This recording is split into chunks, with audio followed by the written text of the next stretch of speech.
Hello, my name is Imani Garner. I am with All the Gaps. I'm music supervisor.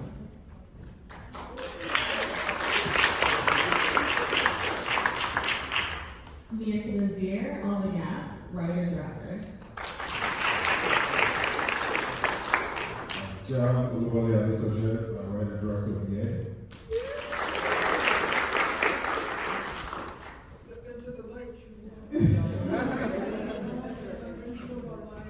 Jeff Lyons, Sunday, yeah. My name is Jenny Williams, and I was the daughter of Nick.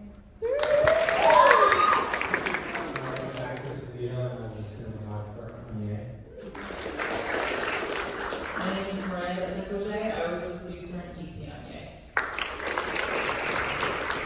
Derek Sands, first AD for you.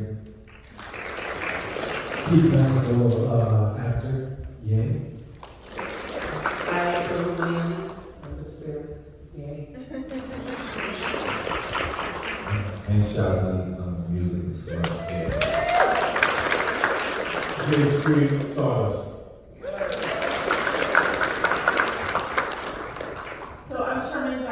I am a psychologist and founder of InnoPsych, and I get to moderate this conversation today. So we have about 20 minutes. I'll ask a couple of questions from the filmmakers and then open up to the audience. Sounds good? Yeah. So one of the things that I've been noticing, the U.S. Surgeon General, Vivek Murthy, put out a report recently about loneliness and how the lack of a connection is a public health concern. And so in your films, there's this theme around connection and social connection, lack of connection, wanting for connection, right? And so my question for you, my first question for you, we noticed that there are generational gaps in some of the films we saw. And we noticed that people sometimes made assumptions about people's pain or how they were navigating pain. And one of the things I wanted to hear from the filmmakers is, as you maybe circled around this idea of connection or disconnection, why was it important for you to tell the story and in the way that you told your story? I'll start because I'm just first. For me, this story is specifically about, or it's roughly based on my father and I. I grew up in Florida, and what my father did is he worked construction during the day, and on the weekends, this is back in the 90s, early 2000s, and the weekends what I used to do with him is he used to have a truck full of food from the Caribbeans, and then we would drive through the different Caribbean neighborhoods, and that's where we would sell the food, like foods that you would generally not get in the United States. And that was my time to hang out with him and be with him, and it was just the two of us. And if you ask me right then, I was the best cashier on the planet. And at the time, I did not realize what kind of connection I was building just little by little. And I never appreciated him at the time. And in All the Gaps, you can see the little girl with her dad. And all he wants to do is be able to be there for her and support her and help her learn this song, but she wants what she wants, and she wants her mom. And there's nothing wrong with that. But it's also, just to answer your question, at times your heart wants what the heart wants. And even though they're surrounded by people who love you, it just kind of takes you a minute to realize I should, and in this case at the end, she does let her dad help her with the song. She does let him in. And it's a very little in, but that's what she needed because she realized for now it is her and her dad. And they have to learn to lean on each other. So yeah. Thank you. Good. STARDUST? Sure. For me, it's more how people deal with loss. So typically we have situations where in the African American community, you don't see a lot of portrayal of a strong relationship and bond with father and son. So we wanted to show that and highlight that, where the son's dealing with the loss of his mom, the dad's dealing with the loss of his wife. So that interplay. So that's what started the whole thing for us. So just wanted to explore that and shed a different light and show how they basically came back together and resolve things. Thank you. I connected on the theme of loss and coming back together and filling those gaps. I think one of the things that I noticed across a theme across the films was also this idea of hope and reconnection in the face of ruptures. And as a psychologist, I'm often working with clients who are dealing with ruptures in their relationships with family, friendships, and how do they come back together? And so I think I also, in my work, I would really focus on this idea of healing. And I'm curious, as you created your films and your stories, what role was that important to have some sort of healing at the end? Was it important to conclude with healing? And is that something you're trying to communicate with your audience, right? This idea too of like we don't know the time we have, right? And sometimes we hold on to grudges and we don't try to repair those relationships. So I'd love to hear kind of your perspective of healing as you created the films that you created here that we saw today. That's what I'm saying. Sorry, I kind of missed the question. We're talking about healing. Like, how did you address healing as you were writing or creating your film? Yeah, so the whole film is hopefully about healing. She was on this journey for revenge, but throughout the whole process of that cab ride, she had to keep thinking about what she's gonna do next. He kept lying, and this got worse. But in the end, she had to forgive him because she wanted to forgive herself of the obsession that she has. She knows she has more life to live, and so she had to do that. And that is my perspective on life as well. Sure. Let's see, healing. For me, it's more of taking steps in progress. So we don't want to portray one thing that just show healing as a whole, but just the steps towards that. And everyone in life, we go through pain and different things, and there's steps we have to take.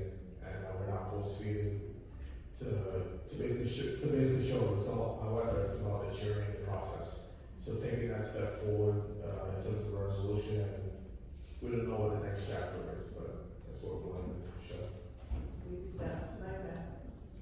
And I agree as well. I think the big thing with all the gaps is because it's a very specific relationship between the child and her mother as well as her father. In this case, the empty spot that exists since her mother is not there, there's no healing from that per se. But I think what we tend to know about wounds is over time, it does get a little bit better, the pain lessens. And for a way for her to get through this, because her father's weakness as well, is to let her father in, so they can be able to support each other, as otherwise it's going to fester over time, and that's something, especially for a child, that's going to have a strong negative impact on the psyche. So at the end of the day, it's just our willingness to just let people in just a little bit sometimes. Not, you don't have to, pour her whole story or pour over her out, but just a little bit. It's just the beginning of the process. As you should ask. Charmain, can you just speak to healing about how we approach this for? Sure, absolutely. Well, one of the things that I wanted to just say that when we scored the Yay film, I did it in 4:32, so it's not done in 4:40, which most of the films are done in. And the idea is to bring you closer. It's more heartfelt. I wanted to take this character, Stella, and make you feel her emotion, her pain, and what she was going through because she had just lost her husband and her daughter. So that's one of the ideas of making a connection through sound. I love that, right? So multi-layered. So I think that those baby steps, right? I think with that theme of small steps in those relationships, and it has to come from both sides. I think we saw that, and I love the TikTok challenge. We saw initially this connection, and then there was a small step that helped people see each other's perspective and story. So I'd like to open it up to the audience. Questions you have for filmmakers or the cast here? And do we have someone with mics? I'm loud. So for the filmmakers that are out there, are you working on part 2 or a sequel or a series, or is this like now we're going on to something entirely different? How much time do you have? So always working on something, and there's no part 2 to all the gaps. However, immigration, relationships, every story I write has a little bit of that in it. So. Which, by the way, excellent, all of your works, everybody. For me, part 2, I don't know. I've got several things I'm working on down the line, but the teenagers I've been working with that are part of the ACT UP a 5.0 program, I'll be working with them later on this fall. So there'll be a different project. I want to highlight some of the talent. So in terms of the classes and teachers and workshops I do with them, we develop stories. And it was written, but they developed concepts that they wanted to see in that project. So I'm excited to go back and work with teenagers again to bring something else. But I'm not sure if it'll be a continuation of that. Are the students high school students? And I think it's Boston, right? Yes, they range from, I want to say, 12 to 19.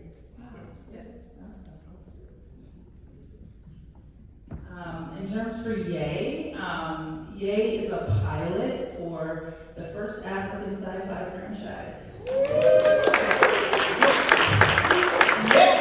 Completely conceived by John.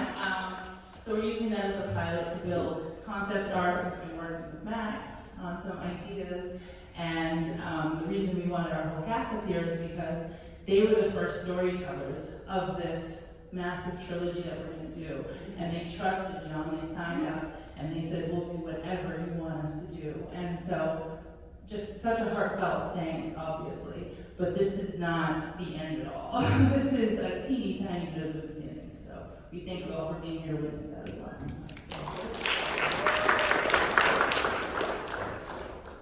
This is a hard one. I see one way in the back, so I'll grab you. Okay. Congratulations to all the filmmakers and everyone involved. I have a question in terms of films that require specific languages or dialects, and I was wondering how easy or difficult was it to cast those actors?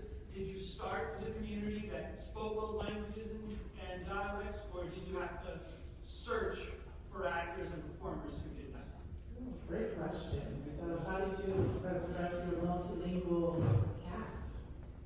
Yeah, so I'm Nigerian American, so I know how it's supposed to sound. So when you audition, you sound different. But so we look for a Nollywood star because we know that Decory was Decory, and we knew that she could pull it off. And Tony is also on CBS. Wow, love you so well. Those are two people that I don't have to think about whether they know it or not. It's more of a challenge of pushing the story. Because one of the things about accents, if you choose somebody, you can actually teach somebody how to pronounce things correctly.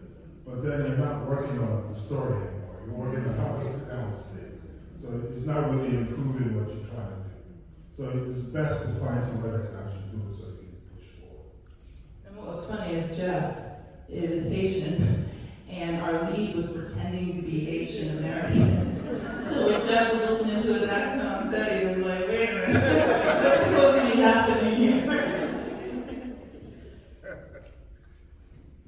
And I know Keith what was your accent? Was that supposed to be Asian?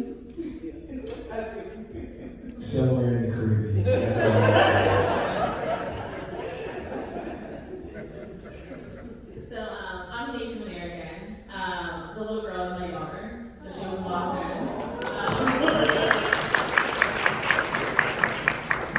And finding a father was so very hard. A key person was my mother, who was very judgy. I'm not sure she liked her lead actor, actually. She was just the accent. But she's really picky, and she was so critical at helping. I wrote the script. I did what I think was a good job with Creole. She came in and she tore it apart. She's like, no, this is how it would be said. And yeah, we took it from there. But it was really tricky. What really worked between the two lead characters, the father and daughter in this, is we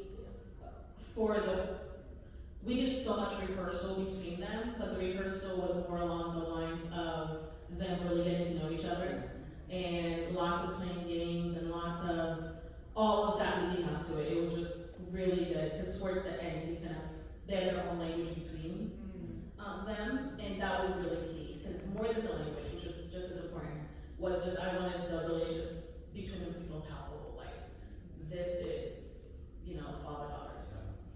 Awesome, that's good. I think it came through. One more question, I think we have. You had me. Yeah, I did. My name is Eno. I thoroughly enjoyed myself today, and thank you so much for sharing your films with us. I was curious to know, are there any memorable behind-the-scenes moments that you can share with us?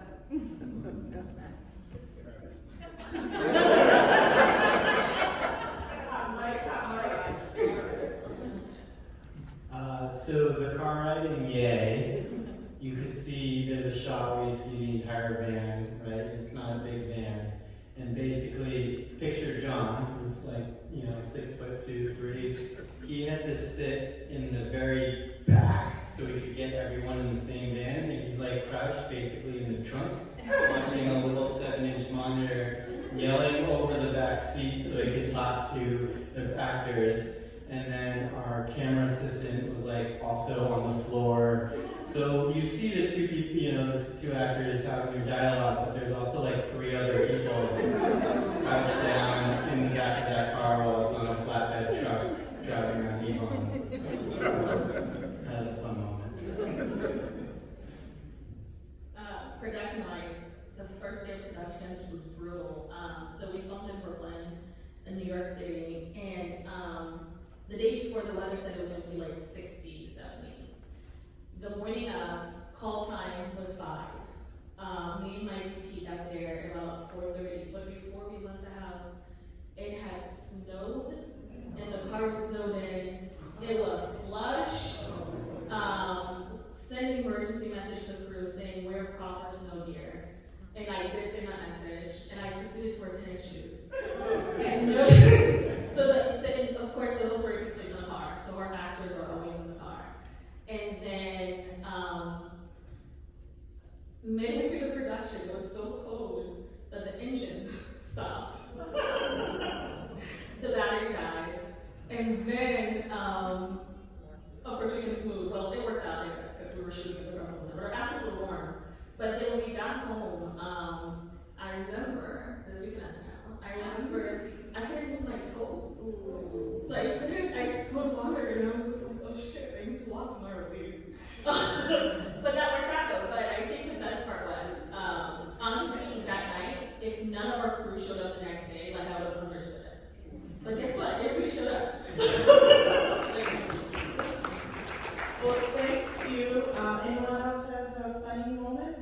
Not funny, but I just wanted to share my voice in this because, we had a bit of trauma doing this film. There was a trauma? Well, because I was watching the screen and I remember the floor of the room when I'm being thrown so many times on the floor. I'm not a trained actor, and this is the first time I'm in the film, but for some reason, takes after takes, or somebody throw me on the floor and hit me with a rifle so many times. And for some reason, we only needed half a second of that.